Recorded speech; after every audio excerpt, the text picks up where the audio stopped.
राजमहल सिर्फ सोने चांदी से नहीं बनते, कभी कभी उनकी दीवारों में छिपे होते हैं राज जो सदियों तक जिंदा रहते हैं। राजगढ़ किला, जहां एक समय रानी देवयानी का राज था, लेकिन अब वहां सिर्फ सन्नाटा है।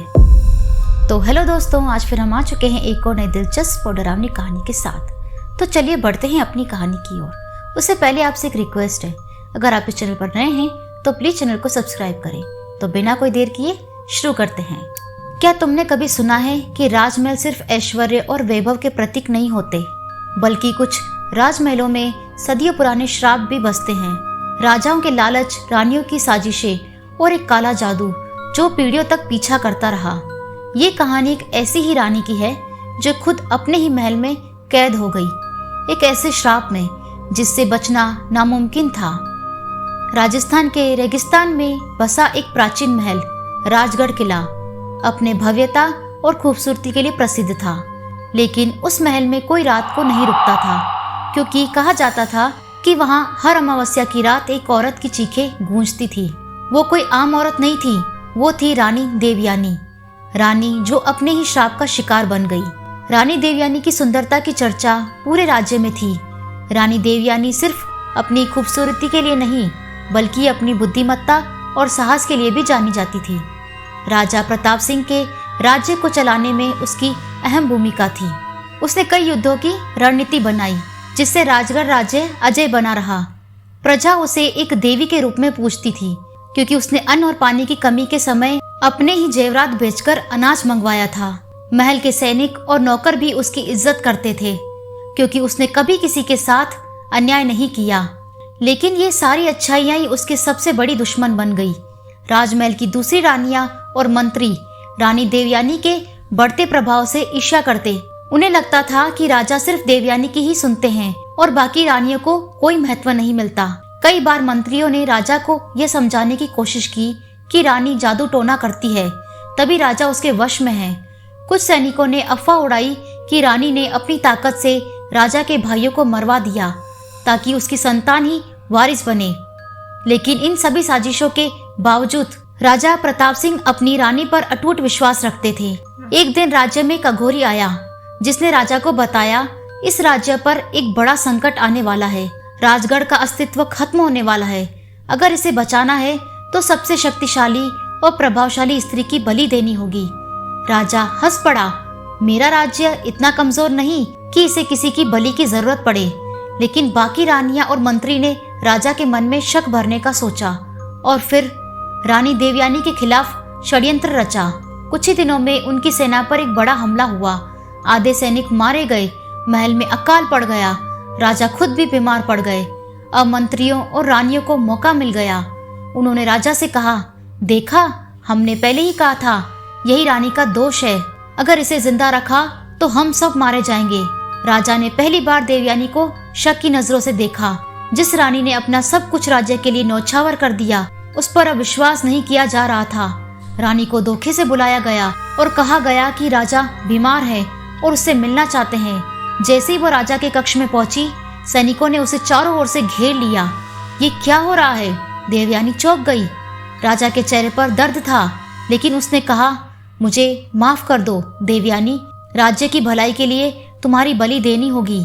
रानी को गुप्त रूप से बंदी बना लिया गया और उसे एक अज्ञात तहखाने में बंद कर दिया गया। रानी देवयानी को राजमहल के सबसे अंधेरे और ठंडे तहखाने में बंद कर दिया गया था।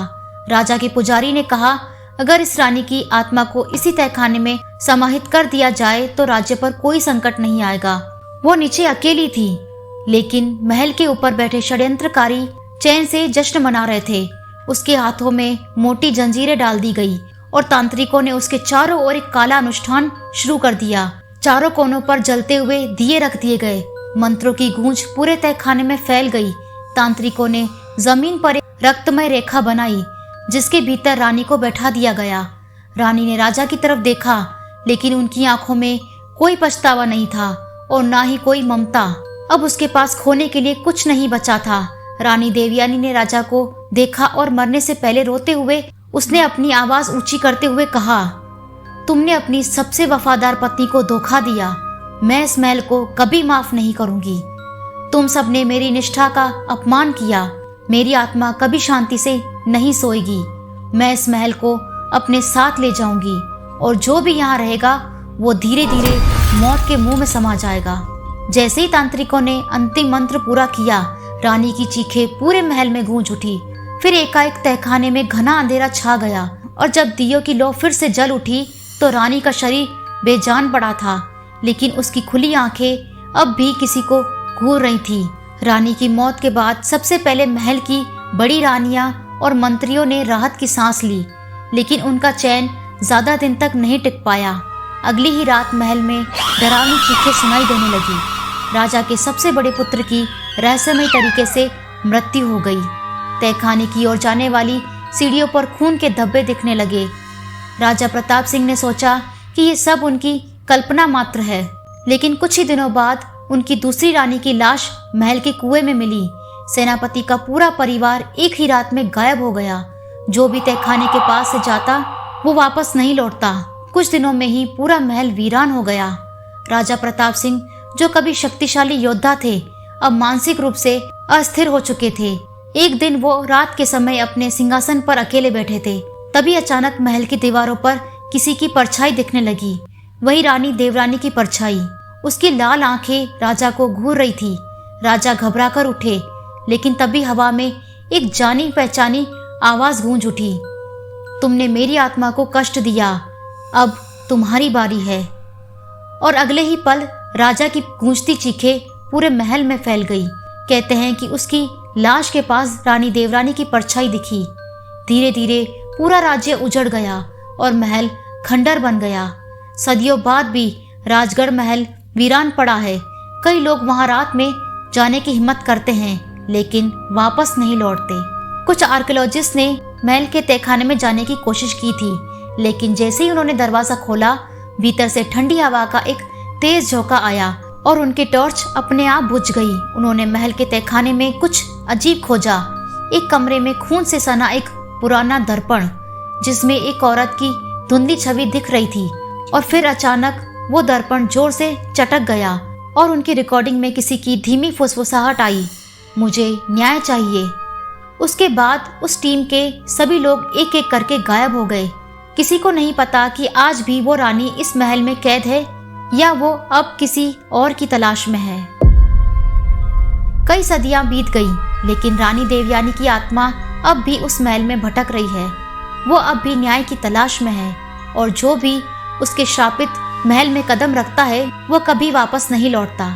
अगर तुम्हें कभी कोई पुराना किला दिखे तो उसकी तहकीकात करने से पहले सोच लेना, क्योंकि कुछ कहानियां सिर्फ सुनी जाती हैं, जिया नहीं जाती। तो दोस्तों, ये थी आज की स्टोरी। आपको आज की वीडियो कैसी लगी कमेंट करके जरूर बताएं। अगर आपको आज की वीडियो अच्छी लगी हो तो प्लीज वीडियो को लाइक करें, कमेंट करें और शेयर करें। और हाँ, सब्सक्राइब करना ना भूलें। ऐसी ही और डरावनी कहानियां देखने के लिए हमारे चैनल से जुड़े रहें। Thanks for watching.